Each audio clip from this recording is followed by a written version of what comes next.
저는 신학교육을 시키면서 우리 아버님이나 어머니께서 우리를 교육시켰던 심정을 이해를 하게 됐습니다. 거짓말 같은 얘기인데 신학교에 와서 한국 신학교니까 어떤 사람은 70이 넘은 사람도 오시는 수가 있어요.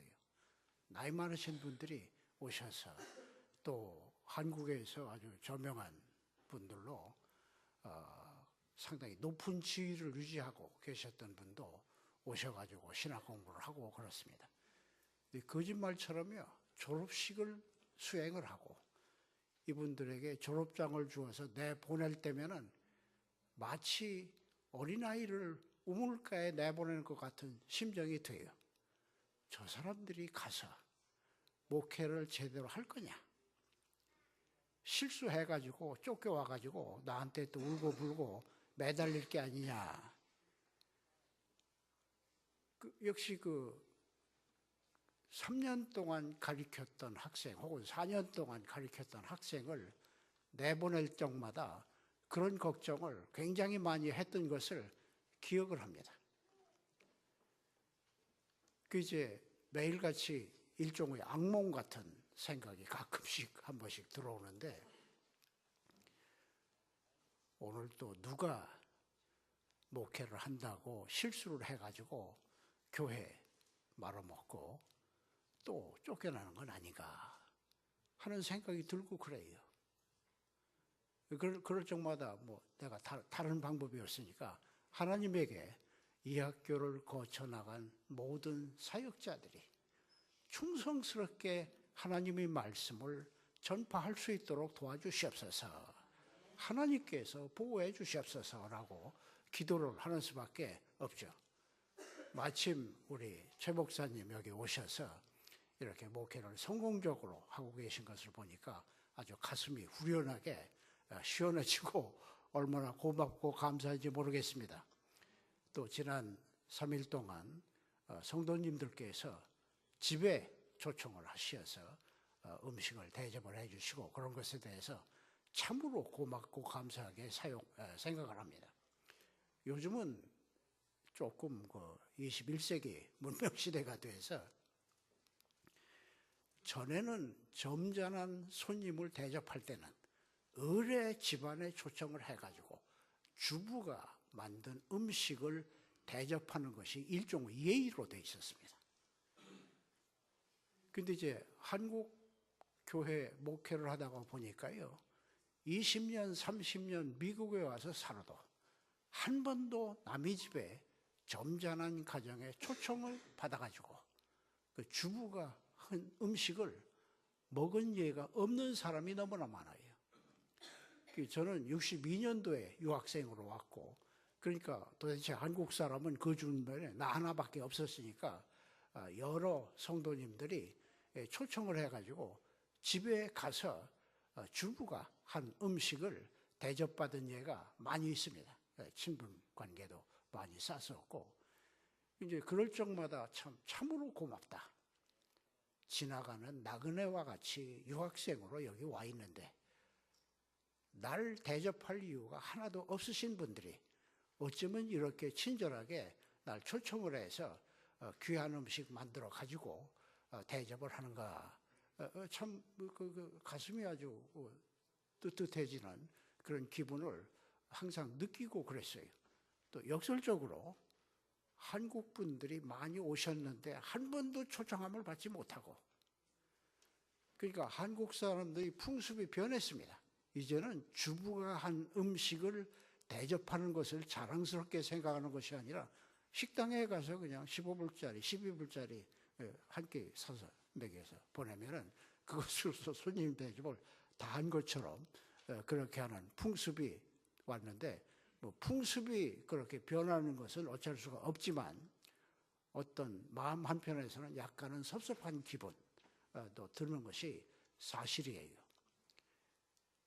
이 교회를 오니까 물론 바빠서 다른 방법이 없기 때문에 식당에서 점심 대접을 받는 예도 있기는 있었지만, 여러분들이 집에서 정성스럽게 음식을 해가지고 어떤 사모님은 미시스 칵스 얘기인데 아침 4시까지 음식을 준비를 했다고 그래요.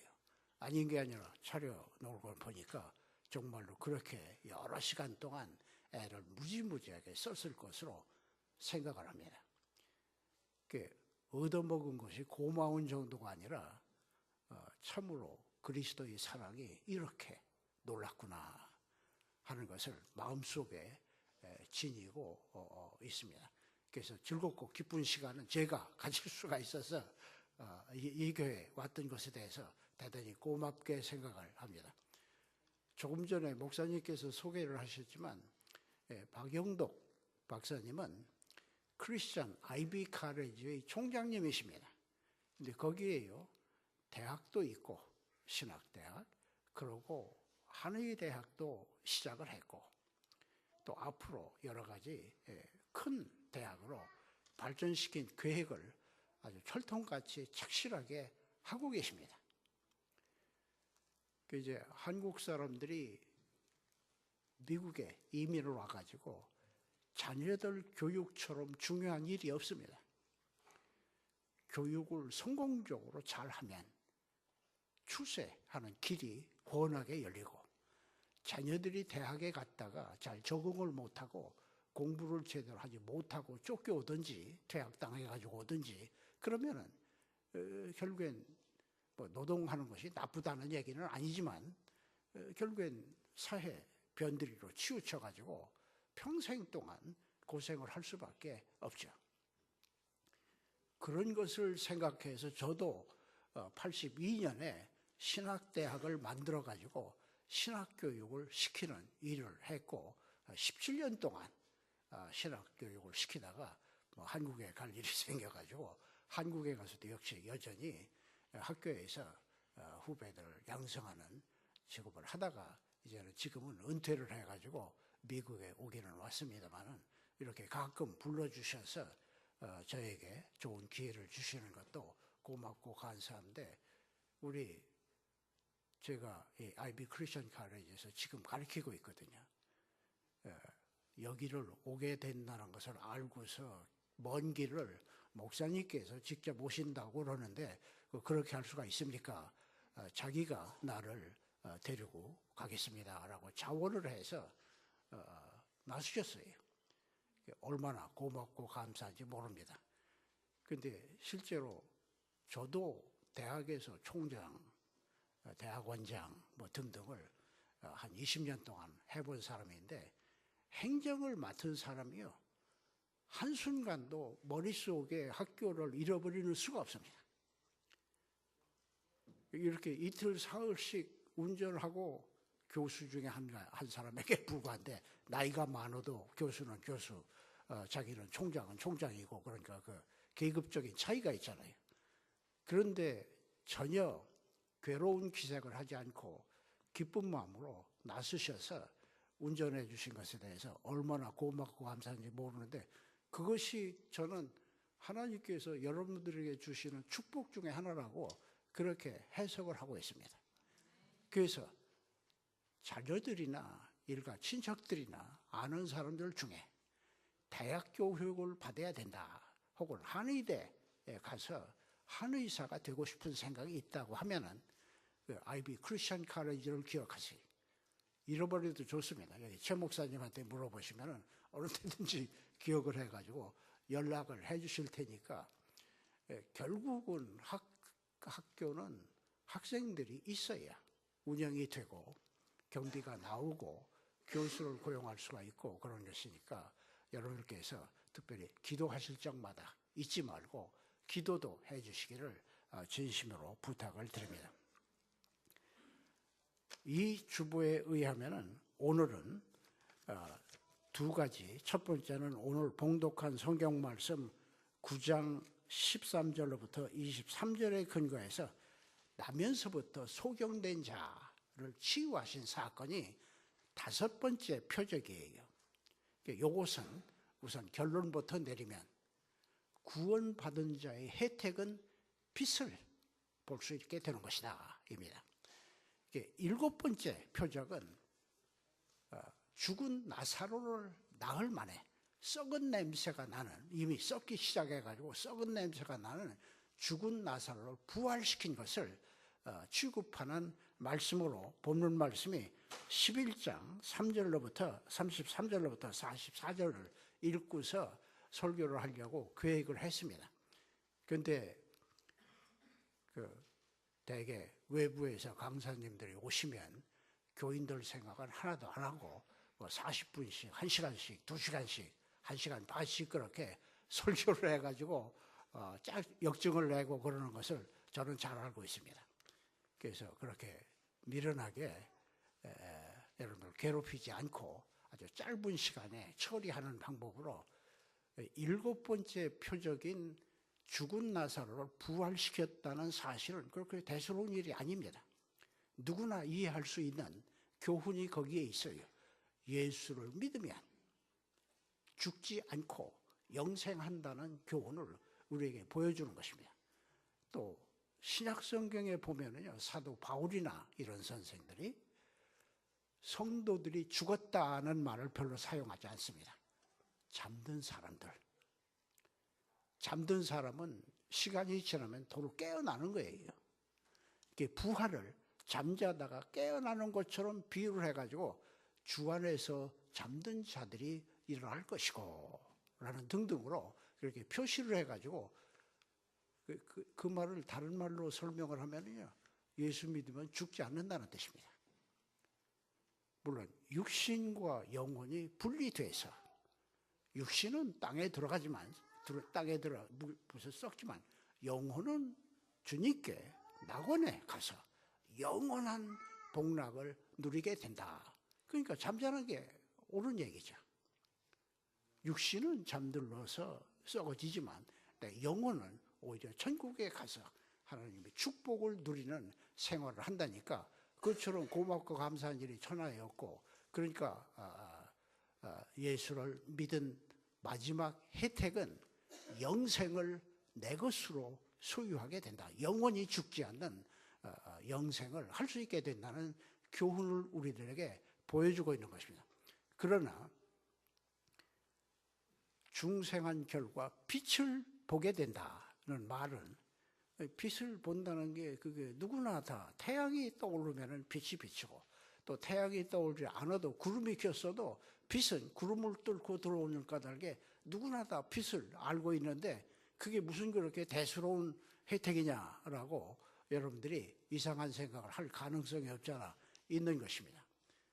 그래서 설명하는 얘기인데, 여기 그 버지니아의 샤난도 마운틴이 저쪽 서부 쪽으로 이렇게 산맥이 있습니다.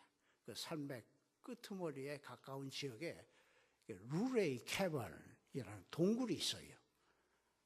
가보신 분들이 여러 분 계실 것으로 알기는 합니다만은, 만약에 가보시지 못했으면은 그것은 겨울에는 문을 닫고 여름에만 문을 엽니다. 내년 여름에 시간을 잡아서 한번 가보실 필요가 있습니다. 동굴이 얼마나 큰지 정신이 없을 정도예요. 제일 마지막 지역에 도착을 했을 때 풋볼 필드만큼 그렇게 큽니다. 축구장이 들어 앉을 만치 그렇게 아주 굉장한 동굴이 있어요. 아주 높고 넓고, 종유석이 하늘에 그냥 주렁주렁 고드름처럼 많이 달려 있으니까 큰 거, 작은 거, 뭐 빼쭉한 거, 별별게 다 달려 있어가지고 음악가들이 그걸 선택을 해가지고 쳐서 음을 잡아가지고 찬송가를 연주할 수 있도록 만들었어요. 바이블처럼. 그 루레이 캐번에 가면은 마지막 볼 수 있는 것이 그 장소입니다. 전체 넓고 그래가지고 동굴에 들어온 것 같은 기분도 안 나고, 그래서 이제 그 찬송가 연주하는 소리를 듣고 좀 감격할 수가 있고, 그렇고 그렇죠. 근데 그것은 루레이 캐번 얘기고, 그 샤난도 마운틴에 자세히 돌아다니면서 보면은 그렇게 그 지하 동굴이 여러 개가, 조금 거, 좀 큰 거, 뭐 중간치 여러 개가 있어요. 그 중에 한 동굴, 지금은 너무 적은 동굴이어서 이름은 잃어버렸습니다만은, 그 동굴 중에 하나를 가니까 별로 큰 동굴이 아니고 조그마한 동굴인데, 물고기를 조그마한 어항처럼 이렇게 조그만 데다가 물이 약간 이렇게 있고 송사리 많아요. 작은 멸치 정도 그렇게밖에 안 됩니다. 거기다 놔뒀는데 설명서를 이렇게 읽어보니까 이 고기가 바다나 강에서 살 때 햇빛에 노출이 되면 파란색, 갈색, 파란색의 비늘이 있는 고기랍니다. 근데 거기서는요, 햇빛을 전혀 보지 못했기 때문에 핑크색이 나는 그냥 껍질만 있어요. 비늘이 없습니다. 이렇게 동굴 속에 은폐된 장소에서 나서 자라니까 비늘이 생기지 않고 편의상 불필요한 것이니까 없애버린 것 같아. 떨어져 없어진 것 같아. 눈이요. 눈이 있는 게 아니고 그냥 약간 까만색이 점으로 두 개가 양쪽에 이렇게 있습니다. 그때 역시 설명서에요. 빛을 볼 필요가 없으니까 맨날 눈을 감고 살고 눈을 효과적으로 써야 될 필요가 없으니까 눈이 도태돼서 없어진 거다. 그냥 흔적만 남아있는 거다라고 그렇게 설명을 했습니다. 나면서부터 안진뱅이 된 이 사람은 한 번도 세상 물정을 본 적이 없습니다. 자기 어머니 얼굴도 어떻게 생겼는지 모르고 아버지 얼굴도 어떻게 생겼는지 모르고 일가 친척들이나 형제, 자매들의 얼굴이 어떻게 생겼는지를 모르는 사람이에요. 나면서부터 안진뱅이가 됐다고 그랬으니까 빛을 한 번도 보지 못한 사람이에요. 세상에 불쌍한 사람. 제가 신학교에서 가르치던 학생 중에 하나가 박창윤 목사라는 분이 계십니다. 이 사람이 그 강화도 사람인데 6.25 사변 때 수류탄 군인들이 떨어뜨린 것을 가지고 놀다가 이렇게 던지는 것을 자기가 받았는데 이게 그러니까 뇌관이 털어져 가지고 바로 손에서 폭발했어요. 두 손 다 떨어지고 눈 다 없어지고 아주 시퍼렇게 수류탄에 맞아가지고 반점이 많이 생기고 그랬었죠.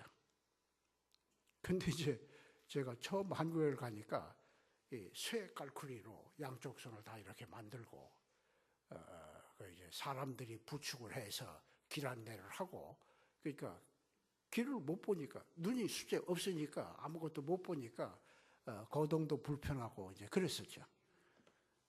그래도요 이 사람이 서대문 형무소에 다니면서 전도를 해요. 내가 처음 가서 학생과장을 했습니다. 학생과장을 하면서 한국 성서대학교에서는 모든 학생들을 4반으로 나눴습니다.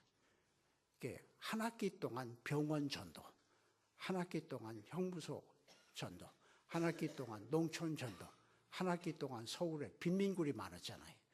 빈민굴 전도 이렇게 반을 나눠가지고 4년 졸업을 하면은 병원이 됐든 빈민굴이 됐든 형무소가 됐든 적어도 2번씩 2학기 그러니까 1년 동안을 전도 경험을 싹 해주느라고 토요일 날 점심 먹자마자 전부 나가가지고 5시, 6시까지 그렇게 전도 훈련을 시키고 있었습니다.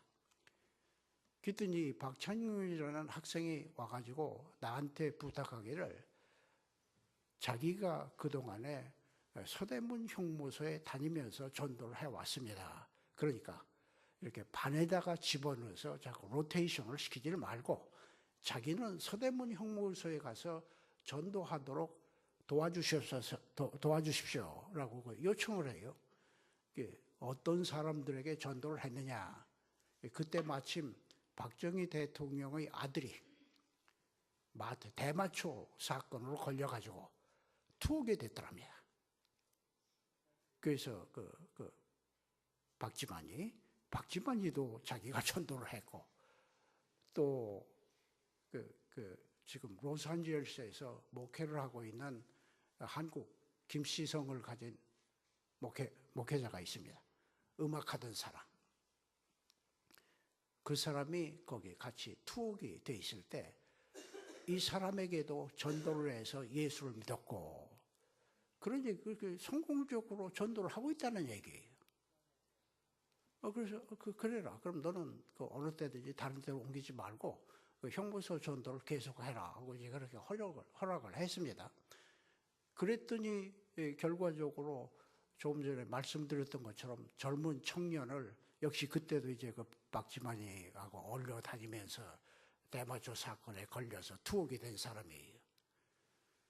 근데 이제 이 박창년 목사의 고백에 의하면은 자기는 석방돼서 나오게 됐을 때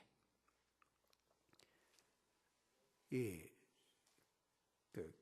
김 목사 말고 다른 사람은 사형수로 언도를 받아가지고 처벌을 받게 됐더랍니다. 이 사형수가 이 김 목사가 된 이 사람의 손을 꼭 잡고 하는 얘기가, 나는 사형을 집행을 하면 죽을 수밖에 없는 인간이지만 내가 형무소에 들어와서 박창년 목사의 전도를 듣고 예수를 믿게 됐는데 당신이 내 목까지 같이 살아주시오. 내 대신 나를 위해서 살아주시오라고 부탁을 하더랍니다. 거기에 이분이 감격을 했어요. 감격해서 미국에 와서 신학 공부를 하고 그래가지고 지금 아주 코너스톤 침례교회라는 침례교회에서 목회를 아주 열심히 잘하고 있고 큰 교회를 사역하고 있고 그렇습니다.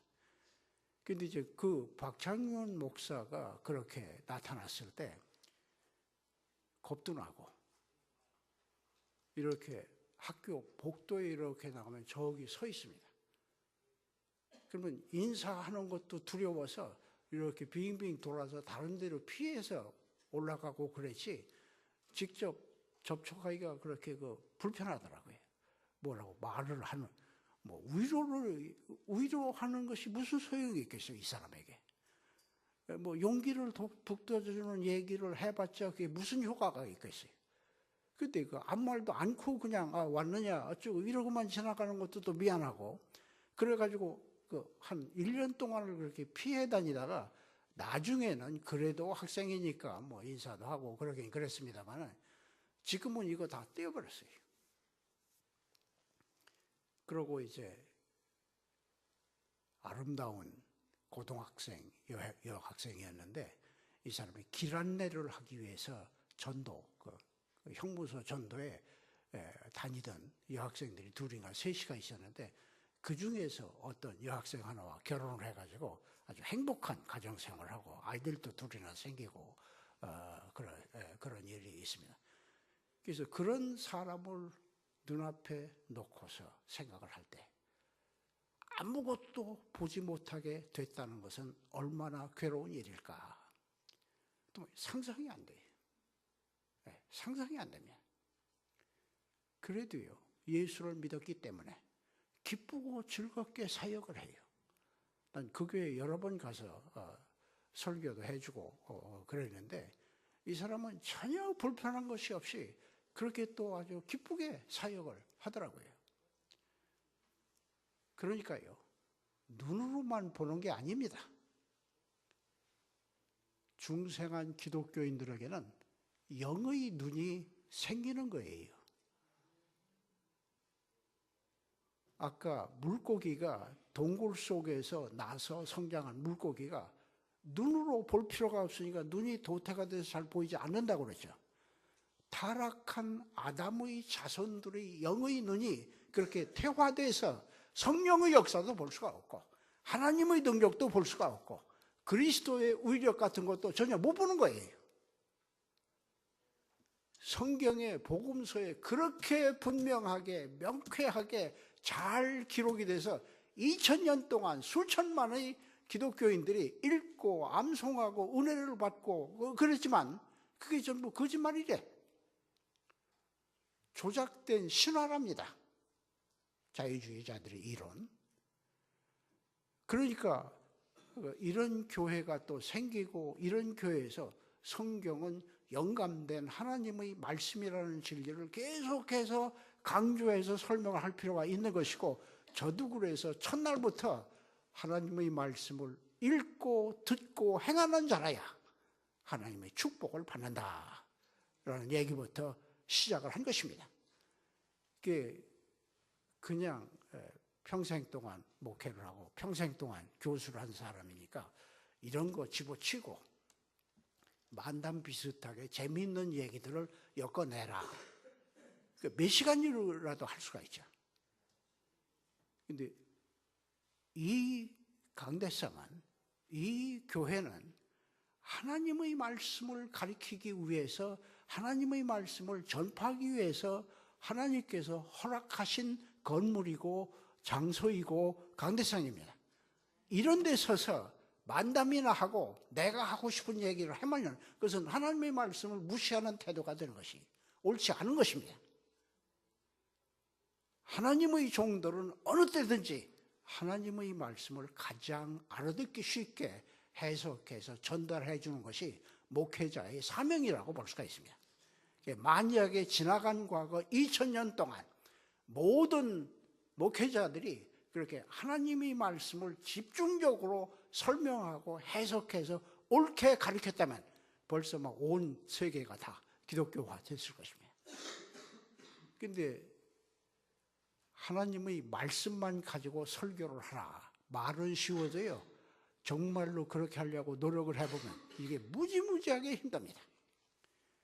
2000년 전에 기록된 책이에요. 그러니까 한국에서 용비어천, 고등학교 다닐 때, 옛날 내가 고등학교 다닐 때는 용비어천가라는 고전어를 배웠습니다. 근데 용비어천가는 500년밖에 안 된 거예요. 세종대왕 때. 그런데도 그게 그렇게 어려워가지고 저마다 그냥 이게 무슨 얘기냐, 교수님이 설명을 해주지 않으면 무슨 얘기인지 전혀 못 알아듣겠더라고. 500년간의 간격밖에 없고요. 또 한반도는요, 아시아 극동지방의 한 반도 국가이기 때문에 외국 사람들이 왕래가 별로 없었어요. 외국 문명도 잘 들어오지를 않았습니다. 또 이조시대 같은 때는 아주 법적으로 외국 사람 중에 대사들은 올 수가 있어도 대사가 아닌 사람은 한국에 전혀 못 왔습니다. 또 한국 사람도 외국에 못 나갔어요. 전혀 허용을 안 했습니다. 그래가지고 대원군 때 캐톨릭 선교사들이 들어왔을 때 나중에 전부 잡혀서 100 몇 명인가가 살해당했잖아요. 우리 처갓집 처 할아버지도 그 중에 한 사람, 삼족이 멸했다고 그래요. 그런데 이제 우리 장인어른의 아버님은 가난한 집안이었기 때문에 나무하러 한라산으로 갔었더랍니다. 그래가지고 박해자들이 와서 살해를 할 때 자기는 산에 가서 나무를 하고 있었기 때문에 죽지 않고 살아남아가지고 우리 장인어른을 출생을 하시고 또 그 자녀들이 지금은 번성을 하고 있고 그렇다고 그렇게 돼 있죠. 그런데 그렇게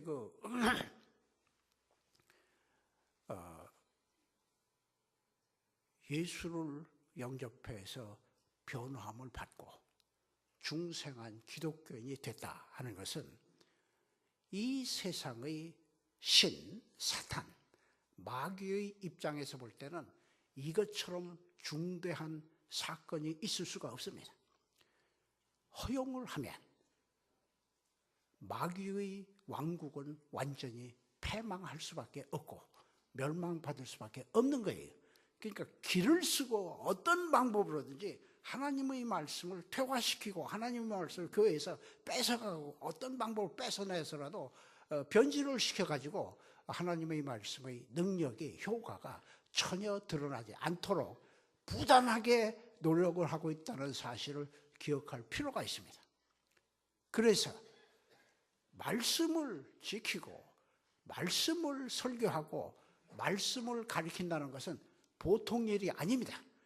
초자연적인 능력을 갖지 않고는 할 수 없는 일이에요.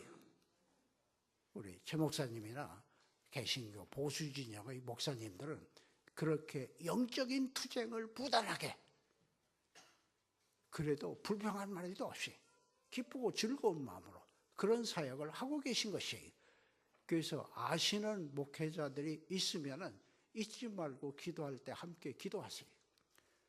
나도 한 30여 명 목회자들, 잘 아는 친구 목회자들, 매일같이 저는 5시에 일어나서 옷 입고 뭐 세수하고 그러면 5시 반이 돼요. 한 30분 동안 기도를 하고, 그러고서 간단한 체조하고, 그러고서 아침은 7시에 먹고 뭐 그런 생활을 하고 있습니다. 저도 그렇게 기도를 하고 있어요. 전에는 최순신 목사님은 기도 명단에 없었는데 이제 돌아가면은 우리 최순신 목사님을 위해서도 매일같이 새벽 5시 반부터 6시까지 한 30분 동안에 걸쳐가지고 한 분을 위해서 기도하는 것이 아니니까 뭐 간단하게 몇 초 만에 끝은 내긴 내겠지만 저도 기도를 할 것입니다. 여러분들도 목회자들을 위해서 꾸준하게 일관성 있게 시간을 정해놓고 기도하시는 것이 대단히 중요합니다.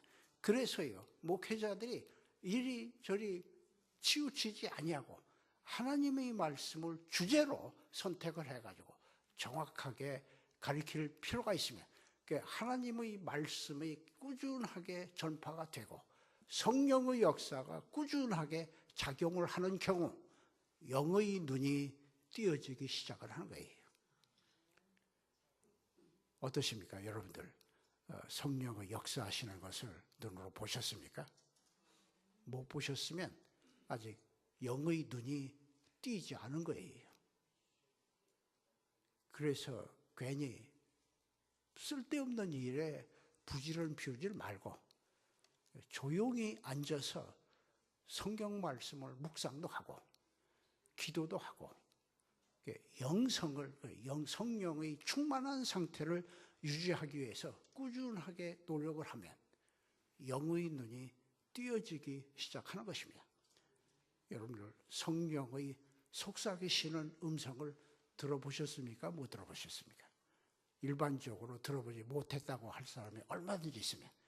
근데 성령의 음성은요, 그렇게 악을 쓰는 목소리가 아닙니다. 옛날 엘리야가 시내 반도에 갔을 때 조용한 음성으로 하나님께서 말씀을 하셨다고 그랬어요. 그러니까 선지자들이 들었던 하나님의 음성은 속삭이시는 음성, 아주 정신을 집중하고 조용히 앉아서 들으면 들리고 안 그러면 전혀 듣지 못하고 바람 소리, 뭐 폭풍우 소리, 떠드는 아이들 떠드는 소리, 집안 덜그럭거리는 소리, 뭐 이런 소리가 막 섞여서 나오면은, 그러니까 하나님께서 하시는 말씀이 내 귀에는 들릴 수가 없는 것입니다. 때때로 명상도 하고 하나님의 말씀을 읽은 본문 말씀을 반추도 하고 조용히 계속해서 말씀을 가지고 살면, 그러면은 영의 귀가 열리는 거예요. 눈이 없어지는 것처럼 도대체 한 번도 영의 음성을, 성령의 음성, 하나님의 음성을 들어보지도 못했고 사용도 못하니까, 그러니까 귀가 있어도 영적인 귀는 작용을 못해가지고 하나님의 음성을 듣지 못한다는 뜻이에요. 요즘 사람들은 하도 바쁘게 사니까 하나님의 직접적인 계시를 받았다는 사람이 거의 없습니다. 직접적인 계시를 받았다는 사람은 남들에게 충격을 주어가지고 자기가 이용 가치를 사용해가지고 거짓말을 하는 사람이 대부분이지, 정말 하나님의 음성을 들은 사람은 너무나 소중하고 너무나 고마우신 하나님의 음성이기 때문에 소중하게 자기 가슴에 간직하고 사는 것입니다. 여러분들 결혼하신 분들이 여러분 계신데, 그러니까 사랑하는 여성, 사랑하는 남성이 귓속말로 나는 당신을 사랑합니다. 그리고 동네방네 아무개가 날 보고 사랑한다고 그랬다. 주책이지 그건. 그 주책이에요. 또 어떤 때는 말로 하는 것이 서먹하니까 조그만 쪽지 같은 것에서 뭐 카드를 보내면서 나는 당신을 사랑합니다. 이걸 들고 다니면서 이거 내가 우리 그 아무에게 받은 건데 여기 나를 사랑한다고 그랬다. 얼마나 대수로우냐. 당신들도 이런 편지 받은 적이 있느냐. 주책이에요, 주책. 그렇게 사랑하시는 하나님, 사랑하시는 그리스도, 존경하는 성령께서 우리에게 속삭이시는 음성으로 귀중한 자료를, 귀중한 말씀을 하셨으면 이것은 사랑의 편지보다 10배 중요하게 취급을 해가지고 조용하게 그 말씀을 내 신앙생활에 적용을 해가지고 하나님을 기쁘시게 하는 생활, 주님의 몸된 교회를 부흥 발전시키는 일에 참여하는데 사용할지언정 동네방네 다니면서 뭐 교회마다 뭐 뒹굴고 난리를 부리면서 그건 그렇게 하는 것은 올바른 방법이 아닌 것을 기억할 필요가 있는 것입니다. 나면서 소경된 자를 진흙을 이겨가지고 눈에다 발랐더니 실로암에 가서 실로암못에 가서 닦아라. 닦았더니 보게 됐다. 그러니까 그 기쁨이 어쩌겠어요. 하늘을 뚫을 것처럼 기뻤겠죠. 그러니까요. 여기 바리새인들이 트집을 잡기 시작을 했습니다.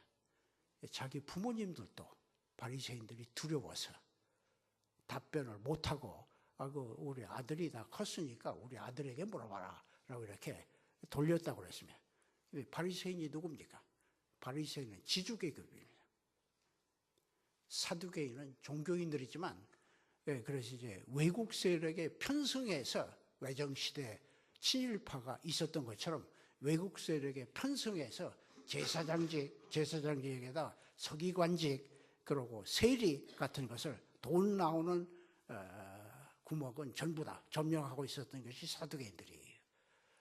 바리새인들은 지주 계급입니다. 이스라엘은 지주가 있으면 안 되는 거 아시죠? 왜 안 되느냐? 돈이 있어서 땅을 샀으면 됐지. 여호수아가 가나안 땅을 점령했을 때 각 지파별로, 각 가족별로 땅을 아주 공평하게 분배했던 사실을 기억하세요. 또 구약성경에 보면은 어쩌다가 게으른 사람이 그렇게 분배받은 조상대대로 물려받았던 땅을 옳게 경작하지 못하고서 그것을 남에게 돈을 받고 세를 주는 수가 있었습니다. 그래도 7년이 되면 안식년에 반드시 그 땅은 본인에게 돌려주도록 돼 있어요. 또 어쩌다가 돌려주려고 보니까 외국에 가서 없어요. 그러면 희년 50년 만에 다시 그 땅을 그 주인이나 그 자손들이나 누구를 찾아가지고 반드시 돌려주도록 돼 있습니다. 돈 받지 않고 돈 갚을 돈이 없어도 그냥 무상으로라도 돌려주도록 돼 있어요. 그런 제도 하에서 지주계급이라는 것은 율법을 본격적으로 무시한 사람들입니다. 바리새인들은 아주 거룩한 척하고 나오기는 나왔지만 사실은 실제로 하나님을 위하는 것이 아니라 메시아가 만약에 오시면은 그렇게 지주계급으로 많은 땅을 가지고 있는 것은 이미 역모행위를 한 것이거든. 안식년 지키지 않았고 희년 지키지 않았고 그러니까 당장 땅 있는 것을 전부 다 그리스도에게 바쳐야 되고 그리스도께서 재분배를 해가지고 옛날 여호수아가 했던 것처럼 공정하게 나눠져서 모든 사람이 똑같은 상황이 되도록 조처를 하도록 그렇게 돼 있는 것이거든요. 그래서 바리새인들이나 사두개교인들이 성경에 보면은 예수님의 사역에 그렇게 팔을 걷어붙이고 항상 반대하는 입장을 취했던 이유가 바로 그것입니다. 종교적으로는 보수주의자였습니다. 아주 하나님 열심히 믿는다고 다 안식일 철저히 지킨다고 떠들어대고 11조 반드시 한다고 떠들어대고 기도를 하던 것도 교회 같은 데서 회당에서 그냥 하는 것이 아니라 내거리에 나가가지고 손을 하늘에 쳐들고 기도를 했다고 그랬어요. 남들 보라고. 나는 경건한 사람이다. 내가 하는 일에 대해서는 왈가왈부 떠들지도 말아라. 그것보다 하나님의 말씀을 순종을 했어야지. 안식년의 땅을 넘겨줬어야지. 희년이 됐을 때 그 후손들을 찾아서 또 넘겨줬어야지. 그게 하나님의 말씀을 지키는 거다니. 근데 그렇지 않았던 사람들이 자기 문제를 커버업하는 방법으로 이렇게 덮어 씌워가지고 마치 자기는 정당하게 지주가 된 것처럼 위장을 하기 위해서 그렇게 아주 종교적인 벤허 영화에 보면은 그 굴에 살고 있는 문둥병 환자들에게 먹다 남은 음식 같은 것을 말로 싣고 가서 전부 던져주는 거 봤죠. 그게 바리새인들이에요. 지주 계급이기 때문에 노예가 100명, 200명, 그러니까 먹다 남은 것도 몇광주리가 되고 그러는 거예요. 그러니까 그런 거 먹다 남은 것을 썩히는 것은 또 미안하니까 그렇게 실어다가 구제하느라고 그렇게 하고 그랬던 것입니다. 그러니까 형식적인 구제가 중요한 것이 아닙니다. 형식적인 자선행위가 중요한 게 아니에요. 정말로 하나님을 얼마나 사랑하고 하나님의 말씀을 내 생활 가운데 얼마나 실천을 하느냐 하는 것이 참된 신앙의 본질인 것을 우리가 기억을 해야 되고, 그러니까 이렇게 나면서부터 안진뱅이 된 사람을 보았을 때 이분이 표적을 행하시는 것을 보니까 예수가 나사렛 메시아이고 메시아로 이스라엘의 왕이 될 뿐이고 하나님의 뜻을 준행하는 장본인이다라는 것을 인식을 해가지고 그 앞에 무릎을 꿇고 우리가 무엇을 어떻게 하기를 원하십니까? 라고 물었어야 되죠. 우리가 첫 번째 날 예수님께서 채찍을 만들어 가지고 성전에 들어와서 장사하는 사람들을 소, 말, 양 다 내쫓고 돈바구니를 들어 엎어버리고 그랬다는 얘기했죠. 그러니까 만약에 어떤 바리새인이 예수님 앞에 나와서 무릎을 꿇고 내가 주님을 영접합니다. 주님의 뜻을 순종하겠습니다. 뭐를 할까요? 내 있는 것을 다 본인들에게 넘겨줘라. 그러면은 자기 재산이 다 없어진다는 뜻입니다. 재산이 예수님의 명령보다 10배, 100배 더 중요했던 것이거든요. 그래서 예수님이 그런 말을 할 것을 뻔히 알고 있었기 때문에 자가 기회가 있을 적마다 예수님 하시는 일을 방해를 해가지고 왕위에 오르지 못하도록, 메시아 왕국을 건설하지 못하도록 철저한 방해 공작을 했던 것입니다. 예수님이 표적을 행하지도 않았고 메시아라는 증거를 보이지 않은 것이 아니에요. 그것을 분명하게 보였습니다.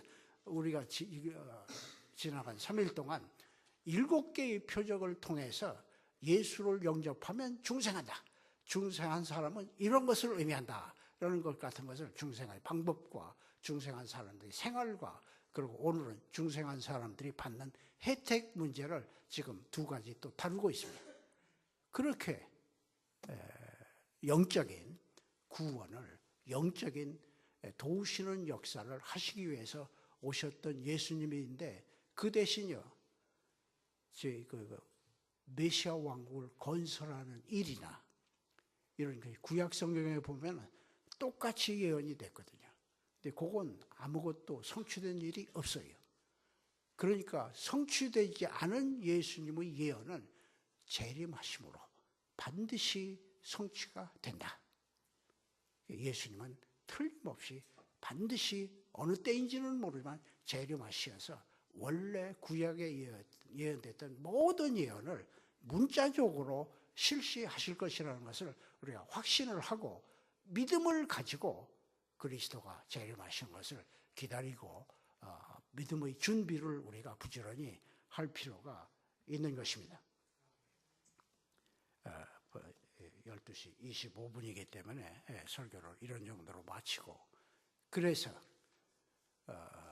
우리 최 목사님께서 옳게 배우신 분이기 때문에 하나님의 말씀을 가리키고 하나님의 말씀을 설교할 때 건상 듣지 마시고 그 말씀을 읽고 듣고 행하는 자라야 복이 있다고 한 요한계시록 1장 3절 말씀을 아주 머릿속에 기억을 하세요.